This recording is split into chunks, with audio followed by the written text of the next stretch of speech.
ورحمة الله وبركاته. إن الحمد لله نحمده ونستعينه ونستغفره ونعوذ بالله من شرور أنفسنا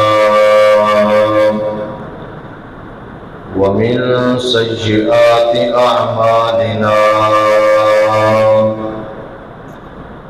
من يهده الله فلا مضل له ومن يضلل فلا هادي له. وأشهد أن لا إله إلا الله وحده لا شريك له وأشهد أن محمدًا عبده ورسوله. أما بعد فإن خير الحديث كتاب الله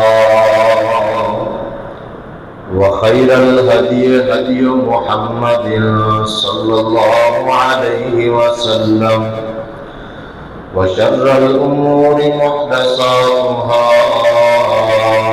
وكل محدثة بدعة وكل بدعة ضلالة وكل ضلالة في النار.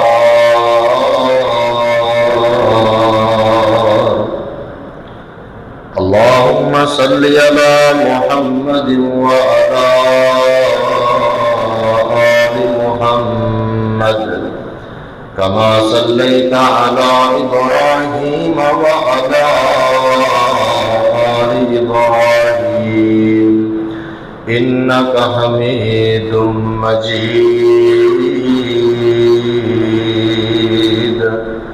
اللهم بارك على محمد وعلى آل محمد كما باركت على إبراهيم وعلى آل إبراهيم إنك حميد مجيد.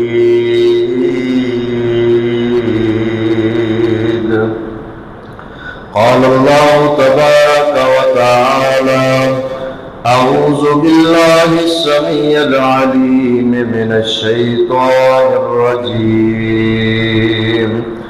بسم الله الرحمن الرحيم. وأذن في الناس بالحج يأتوك رجالا وعلى كل ضامر يأتين من كل فج عميق.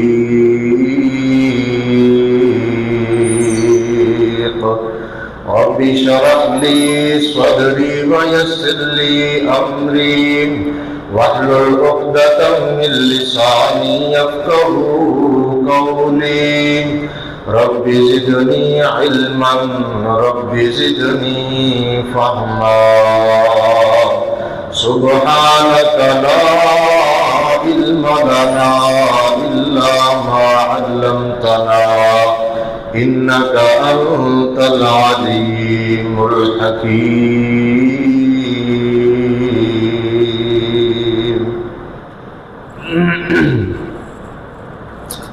ہمہ قسم کی حمد و ثنا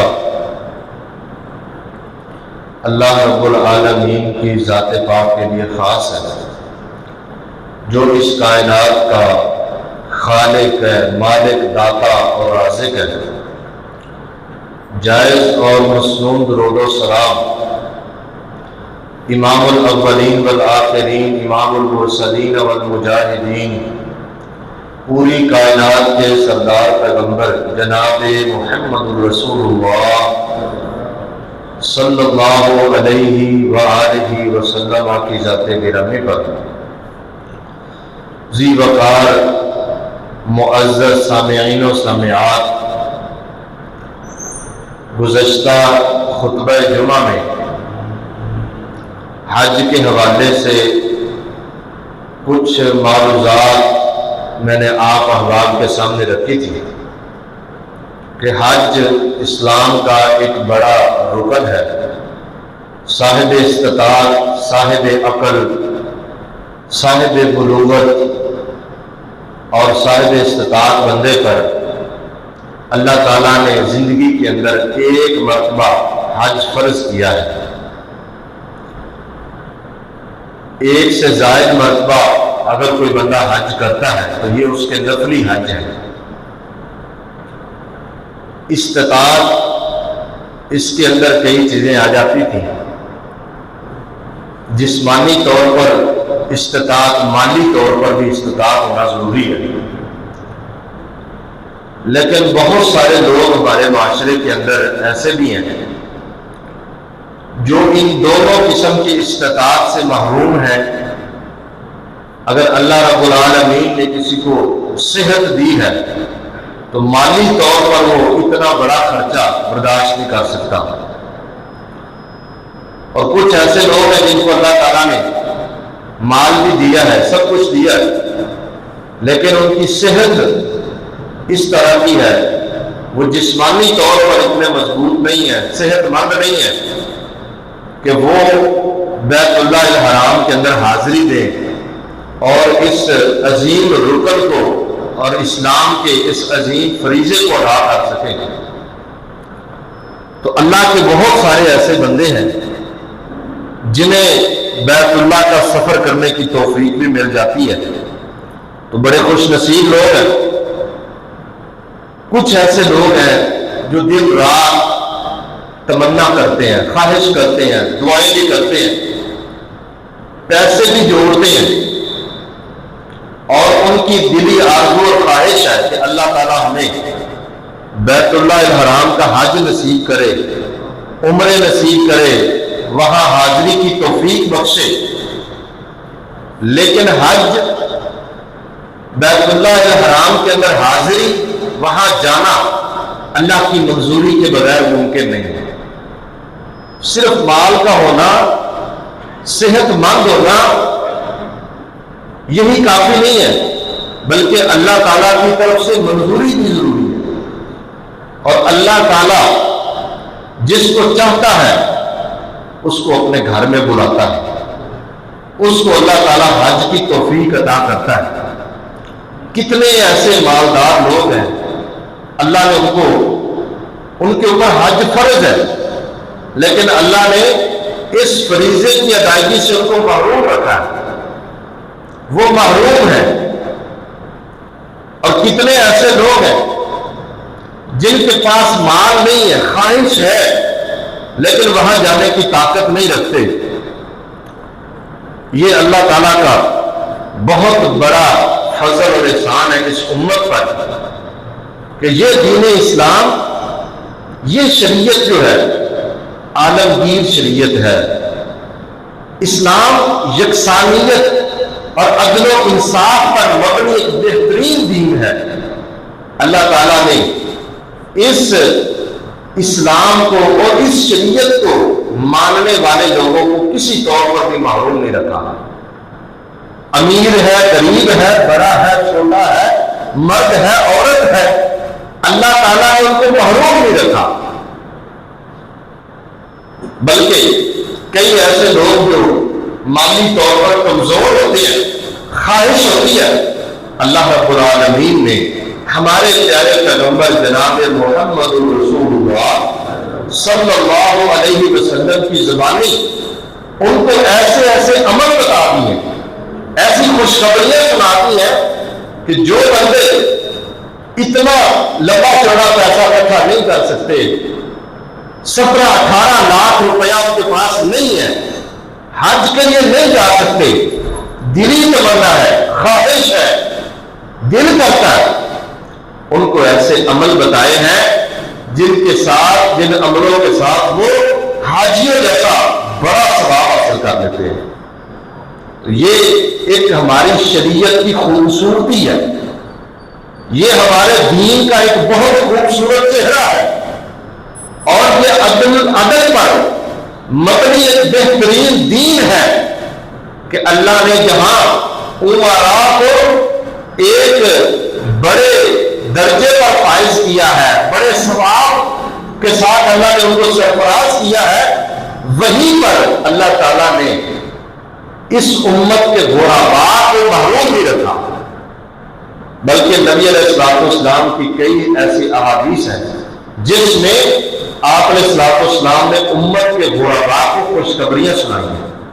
آپ کی ایک حدیث یہ بھی ہے نا، آپ نے فرمایا جو میری امت کے غریب مفلس نادار لوگ ہیں ان کے لیے بڑی خوشخبری ہے، توبہ، بہت بڑی خوشخبری ہے ان کے لیے۔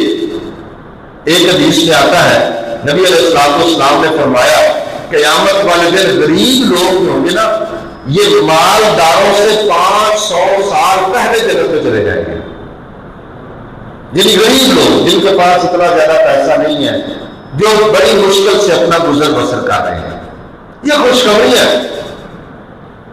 آپ نے وہ حدیث سنی ہے، ایک دن چند مفلس غریب صحابہ کرام اکٹھے ہو کے نبی علیہ السلام کے پاس آئے اور آپ نے السلام کو کہنے لگے اللہ کے نبی، مال و متاع والے ہم سے آگے نکل گئے، جن کو تم نے مال دیا ہے وہ اللہ کے راستے میں خرچ کرتے ہیں، ظاہر بات ہے ہم نہیں خرچ کرتے، ان کو ثواب زیادہ ملتا ہے، وہ خرچ کر کے درجات لے جاتے ہیں اور ہم محروم ہیں۔ وہ جہاد فی سبیل اللہ کے لیے پیسہ دیتے ہیں، مال دیتے ہیں، ان کو درجے ملتے ہیں، ہم محروم ہیں۔ وہ حج کرتے ہیں، عمرے کرتے ہیں، ہم ان چیزوں سے محروم ہیں۔ اللہ کے نبی علیہ السلام نے فرمایا میں تمہیں ایک ایسا عمل بتاتا ہوں تمہیں بھی اللہ تعالیٰ ان جیسے درجات اور ان جیسا ثواب دے گا۔ آپ علیہ السلام نے فرمایا ہر نماز کے بعد تم 33 مرتبہ سبحان اللہ، 33 مرتبہ الحمدللہ، 33 مرتبہ اللہ اکبر، یہ ورد وظیفہ ہر نماز کے بعد کر دیا کرو، اللہ تعالیٰ تمہیں ان عمراء بڑے بڑے امیر لوگ جو اتنا لمبا چوڑا پیسہ خرچ کر کے اللہ سے درجات لیتے ہیں، ثواب لیتے ہیں، اللہ تمہیں اس وظیفے کی برکت سے وہ ثواب عطا کر دے گا۔ صحابہ کرام بڑے خوش ہو گئے۔ آپ علیہ السلام نے ساتھ یہ بھی فرمایا کہ جو عمل میں مجھے تمہیں بتا رہا ہوں نا، اس عمل کا مقابلہ وہ لوگ نہیں کر سکتے اللہ کہ اگر وہ لوگ بھی یہ عمل شروع کرتے۔ اب دیکھا وہ نماز کے بعد بڑے اہتمام سے بیٹھے تسبیحات کر رہے ہوتے ہیں صحابہ کرام، جو مالدار صحابہ تھے انہوں نے کہا یہ غریب غربے بڑے کو ورد وظیفے شروع کیے ہوئے ہیں، پتہ تو کرو۔ صحابہ کی حرص تھی نا، لالچ تھا کس چیز کا؟ جنت کا، اللہ سے درجات لینے کا، دنیا داری کے اندر مقابلے بازی کا نہیں، دین کے اندر سبقت کا، دین میں مسابقت کا، اللہ سے جنت لینے کے اندر مقابلہ بازی کا صحابہ کے درمیان شوق تھا۔ ایک دوسرے کی ٹو میں رہتے، نبی علیہ السلام سے ایسے ایسے سوال کرتے رہتے، کوئی ایسا عمل پتہ چل جائے جس سے جنت مل جائے۔ بعض روایات میں آتا ہے کہ نبی علیہ السلام کی شخصیت کا ایک صحابہ پر روک تھا اور آپ علیہ السلام سے صحابہ سوال بھی کم کرتے تھے، اس انتظار میں ہوتے تھے کہ کوئی بندوق دیہاتی بندہ آئے اور آ کے نبی علیہ السلام سے کوئی ایسا سوال کرے اور ہمیں بھی پتہ چل جائے، آپ اس کے جواب میں کوئی ایسا عمل بتائے جس سے ہمیں فائدہ ہو۔ اب انہوں نے جب تو لگائی تو ان کو پتا چلا کہ یہ جو غریب لوگ ہیں نا، انہوں نے آج کل کچھ ورد شروع کیا ہوا ہے اور پتا چلا کہ نبی علیہ السلام نے ان کو یہ فضیلت بتائی ہے، انہوں نے بھی ساتھ بیٹھ کے وہ والا وظیفہ شروع کر دیا۔ انہوں نے بھی نمازوں کے بعد وہ تسبیحات، تحمیدات اور تکبیرات کرنا شروع کر دیا، اللہ اکبر، سبحان اللہ، الحمدللہ شروع کر دیا۔ اور وہ فقراء سے ابا، وہ کمزور سے ابا پھر نبی علیہ السلام کے پاس چلے گئے، اللہ کے نبی یہ تو انہوں نے بھی عمل شروع کر دیا ہے، اب تو پھر بھی ہم سے آگے نکل گئے۔ آپ علیہ السلام نے فرمایا ذالک فضل اللہ یؤتیہ من یشاء، یہ تو اللہ کا فضل ہے نا، اللہ جس کو چاہتا ہے عطا کر دیتا ہے، تو اللہ کا یہ فضل ہے۔ مطلب بات کرنے کا یہ ہے کہ ہماری شریعت کے اندر، دین اسلام کے اندر خوبصورتی ایک یہ بھی ہے کہ اس نے ہر طبقے کے لوگوں کا خیال کیا ہے، اور یہ اللہ کی حکمت ہے۔ اللہ نے کئی لوگ یہ خواہش کرتے ہیں نا امیر لوگوں کو دیکھ کر، اگر ہمارے پاس اتنا پیسہ ہوتا تو ہم حج کرتے، عمرے کرتے، اللہ کے راستے میں اتنا اتنا خرچ کر دیتے، وہ بیچارے اسی افسوس میں بیٹھے رہتے ہیں اور یہ تمنا کرتے رہتے ہیں۔ ہاں یہ رشک کرنا چاہیے کہ اللہ مجھے مال دے، میں تیرے راستے میں خرچ کروں، مجھے مال عطا کر میں تیرے راستے میں لٹاؤں، اچھی بات اللہ سے مانگنا چاہیے۔ لیکن بہت دفعہ ایسے ہوتا ہے کہ مال کا نہ ملنا اس بندے کے حق میں بہتر ہوتا ہے، اللہ کا اس بندے کو مال و دولت سے نہ نوازنا یہ اس بندے کے حق میں بہتر ہے۔ کتنے ایسے مالدار لوگ ہیں اللہ نے ان کو خرچ کرنے سے محروم کر دیا ہے۔ وہ بندے دیکھیں نا، اللہ کی توفیق کے بغیر بندہ ایک روپیہ بھی خرچ نہیں کر سکتا۔ یہ جو انسان کے اندر دل ہے نا، اس کا جو نفس ہے، یہ اتنی جلدی اماتا نہیں ہوتا، اللہ رب العالمین کی توفیق سے ہی ممکن ہے۔ کتنے ایسے مالدار ہیں جن کے اوپر حج فرض ہوتا ہے، وہ حج نہیں کرتے، حج نہ کرنے کی وجہ سے کبیرہ گناہ سے مرتکب ہوتے ہیں، اللہ کے دربار میں گنہگار بن جاتے ہیں۔ اور غریب لوگ جن پر حج فرض نہیں ہے وہ اس گناہ سے محفوظ ہیں، اللہ نے ان کو اس گناہ سے بچا کے رکھا ہوا ہے۔ تو نبی علیہ السلام نے غریبوں کے لیے بھی حج پیکج رکھے تھے۔ آپ علیہ السلام نے ان کو بھی ایسے ایسے عمل بتائے جن اعمال کو سر انجام دینے سے اللہ گھر بیٹھے بغیر کسی پیسے خرچ کیے، بغیر کسی مشقت کے، بغیر ویزا لیے، ٹکٹ لیے، لائنوں میں لگنے کے، سفری مشقتیں اور مشکلات برداشت کرنے کے، پردیس میں جانے کے، گھر بیٹھے اللہ تعالیٰ حج کے برابر ان کو ثواب عطا کر دیتا ہے۔ ایسے اعمال نبی علیہ السلام نے بتائے ہیں۔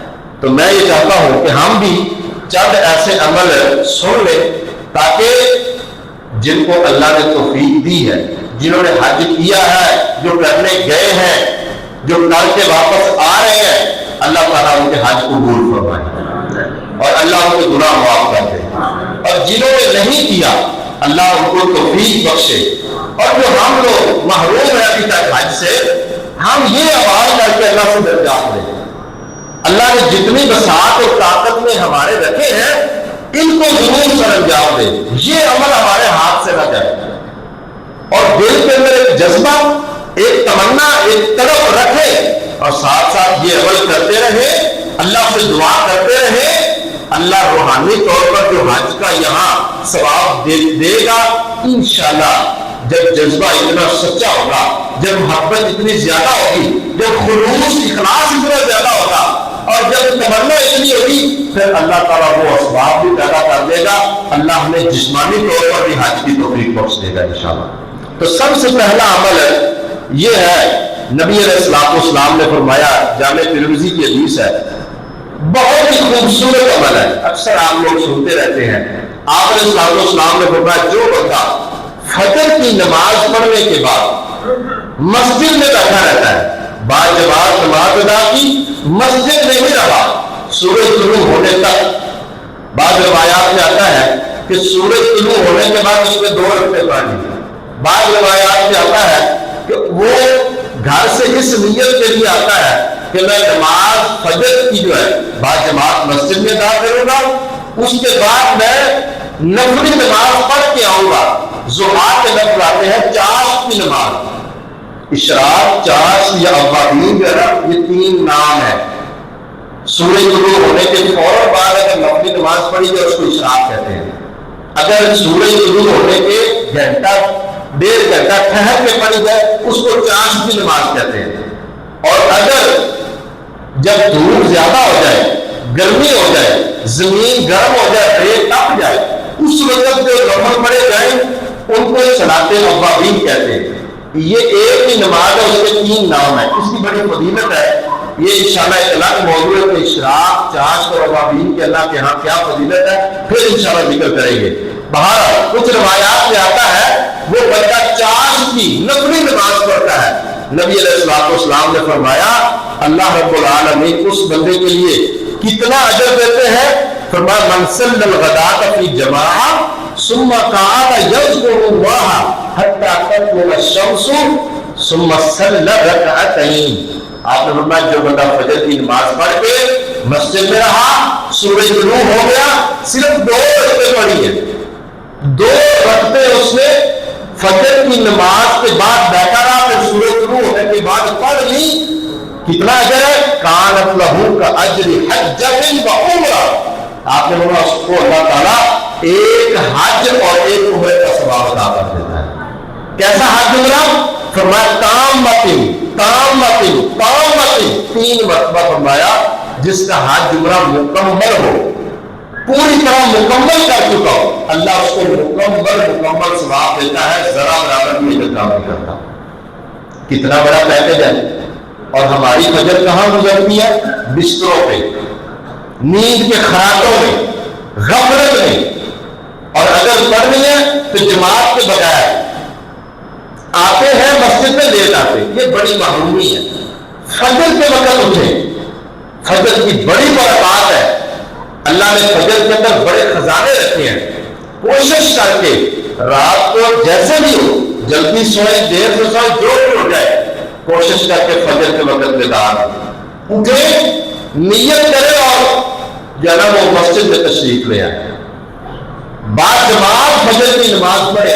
اور اگر اللہ نے فرصت دی ہے، ہمت دی ہے، توفیق بخشی ہے، اگر کوئی مصروفیت نہیں ہے تو بیٹھے رہے مسجد میں، ذکر اذکار کریں، تلاوت کریں، اور پھر سورج شروع ہونے کے بعد 2 نفل پڑھ کے گھر چلے جائیں۔ یہ عمل کرنے سے اللہ رب العالمین ایک مسلمان بندے کو مکمل حج اور عمرے کا ثواب عطا کر دیتے ہیں۔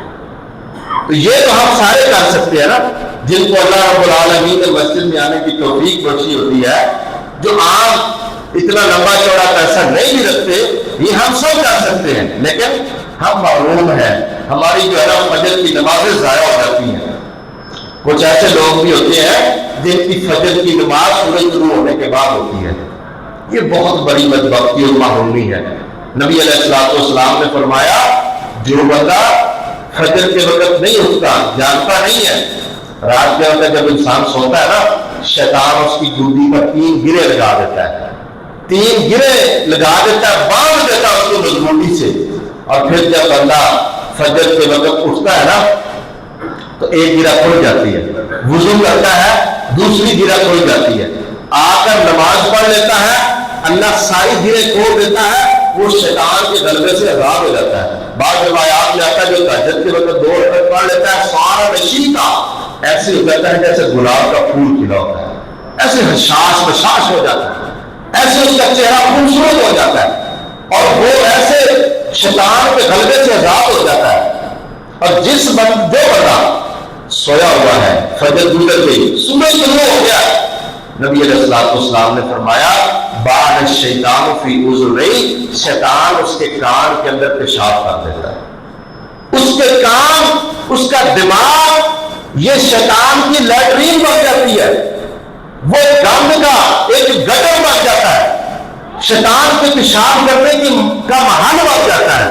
ہم ذرا سوچیں کہ جب ہماری فجر رہ جاتی ہے اور سورج شروع ہو جاتا ہے غفلت کی وجہ سے، بغیر کسی عذر کے، شیطان جو ہوتا ہے نا، وہ جب انسان اٹھنے لگتا ہے تو وہ تسلی دیتا ہے، علیک لیل طویل، سویا رہے، ابھی بڑی رات پڑی ہوئی، بڑا وقت پڑا ہوا، پڑھ لیں گے، کوئی مسئلہ نہیں، اتنی کون سی جلدی ہے، تو رات کو دیر سویا ہے، تیری نیند کا مسئلہ ہے، صحت کا مسئلہ ہے، صبح فلاں کام کرنا ہے، فلاں جگہ جانا ہے، ایسے کرنا ہے، سویا ہے۔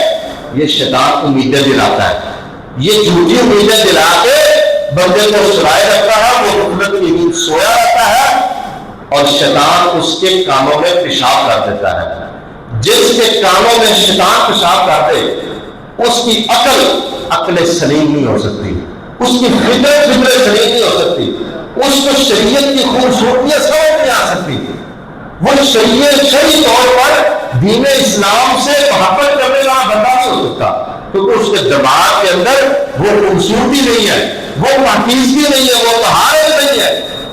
اس لیے فجر کی سستی ختم کریں، فجر کے وقت اٹھیں، گھر والوں کو جگائیں، بعد جماعت نماز فجر ادا کریں، اگر بالفرض جماعت رہ بھی گئی ہے تو کم از کم کوشش کریں جتنی جلدی ہو سکتا ہے ان پہ تھوڑی نماز پڑھیں، سورج شروع ہونے سے پہلے نماز فجر کی ادائیگی ضروری ہے، وگرنہ یہ بڑی جو مصیبت ہے یہ ہمارے گلے پڑ جائے گی اور شیطان ہم پر غلبہ پا لے گا، پھر شیطان ہمارے گھروں میں ڈیرے ڈال دیتا ہے، پھر طرح طرح کی پریشانیاں اور شیطان کی جو شیطنت ہے وہ غالب آ جاتی ہے۔ اللہ تعالی ہم سب کو محفوظ فرمائے۔ تو پہلا عمل جس سے اللہ رب العالمین ایک انسان کو مکمل حج کا ثواب دیتا ہے وہ نماز فجر پڑھنے کے بعد اشراق تک، سورج طلوع ہونے تک وہیں رہنا۔ اس میں یہ بات ذہن میں رکھیں، اگر کسی بندے کو کوئی حاجت ہے وہ اپنی حاجت کے لیے جا سکتا ہے، واش روم جا سکتا ہے، جگہ تبدیل کر سکتا ہے۔ ضروری نہیں کہ جس جگہ نماز پڑھی اسی جگہ بیٹھے رہے، مسجد میں کسی جگہ بھی رک سکتا ہے، بیٹھ سکتا ہے، اپنی حاجت بھی پوری کر سکتا ہے۔ مقصد یہ ہے کہ فجر کی نماز کے بعد وہاں مسجد میں رہے، ذکر اذکار کرے، قرآن کی تلاوت کرے اور اشراق کے نفل پڑھ کر مسجد سے نکلے۔ اللہ رب العالمین اس بندے کو مکمل حج کا ثواب عطا کرتے ہیں۔ دوسرا عمل نبی علیہ السلام نے جو بیان فرمایا ہے وہ ہے جماعت سے نماز پڑھنے جانا اور ساتھ نفل کی نیت بھی کر لینا، نفل پڑھنے بھی جانا۔ آپ علیہ السلام کی حدیث ہے صحیح الجامع کے اندر، آپ نے فرمایا من مشى الى صلاۃ مکتوبۃ فی الجماعۃ، جو بندہ گھر سے اس نیت کے لیے مسجد کی طرف چلا کہ میں نے نماز با جماعت پڑھ کے واپس آ جانا، آپ علیہ السلام نے فرمایا فہیہ کحجۃ، اس کی وہ ایک نماز مسجد میں با جماعت پڑھی ہوئی کحجۃ، ایک حج کے برابر ہے، حج کی مانند ہے، حج کی طرح ہے۔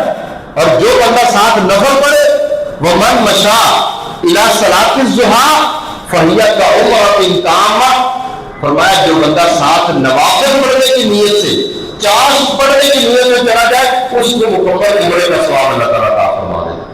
فرضی نماز با جماعت پڑھنے کی نیت سے گیا حج کا ثواب، اور ساتھ میں چاشت کے نفل پڑھنے کی نیت سے چلا گیا اور پڑھ کے آیا، اللہ نے عمرے کا ثواب عطا کر دیا۔ کم از کم ہمیں روز نہیں تو کبھی کبھار یہ کوشش ضرور کرنی چاہیے۔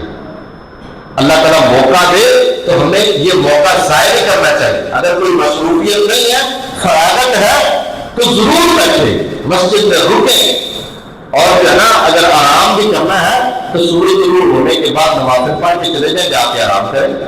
تو یہ ایک بڑا مرتبہ اور بڑا درجہ اللہ رب العالمین نے ایسے لوگوں کے لیے رکھا ہے جو لوگ لمبے چوڑے پیسے خرچ کر کے حج کے لیے نہیں جا سکتے۔